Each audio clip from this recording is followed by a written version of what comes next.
Evet, tamam mıyız? Tamamdır. Tamamdır efendim. Şimdi bir saniye.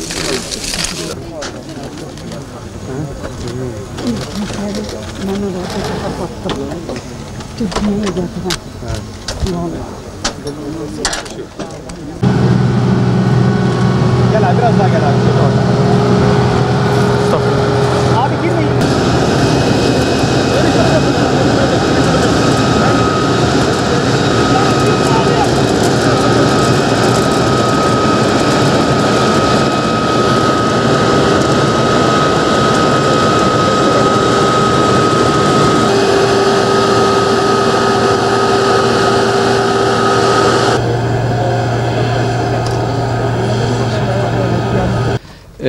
Bugün itibariyle ekili pamuk alanı 330 bin hektar civarında.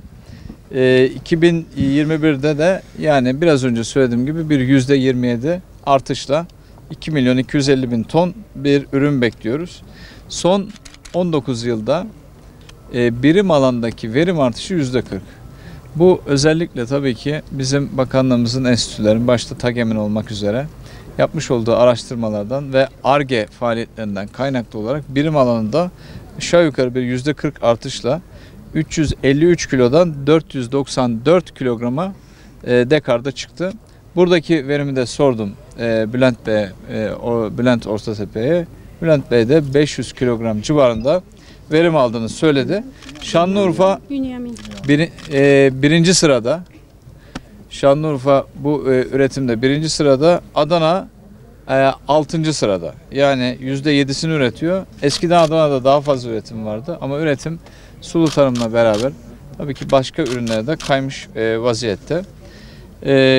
Tabii ki sadece bu üretimi pamuk olarak da görmemek lazım. Bir miktar dış ticaretle desteklenmekle beraber Türkiye'de üretilen pamuk ve desteğiyle beraber İhracatta da aşağı yukarı 27 milyar dolar bir ihracat potansiyeli bu tarlalardan yola çıkarak başlıyor.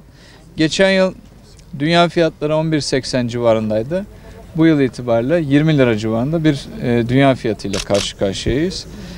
İzmir Ticaret Borsası'nın fiyatlarına da bakarsak benzer fiyatlar orası için de geçerli. 10.65 geçen yıl fiyatları, bugün itibariyle de 20,50 lira bir fiyatla karşı karşıyayız. Çiftçimiz memnun. Biraz önce söylediğim gibi tarımsal destek bütçemizin yaklaşık %10'unu pamuğa ayırıyoruz. Yani Tarım ve Orman Bakanlığı'nın tarımsal destek bütçesinin yaklaşık %10'u pamuk bizim için çok önemli. Pamuğa ayırıyoruz.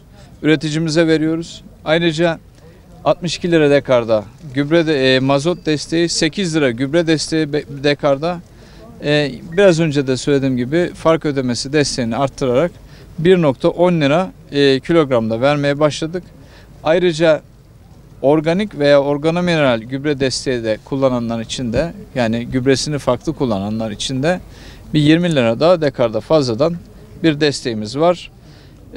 Organik tarım desteği ise yine bireyselde 40, üretici grubunda da 20 lira daha fazla bir desteğimiz var.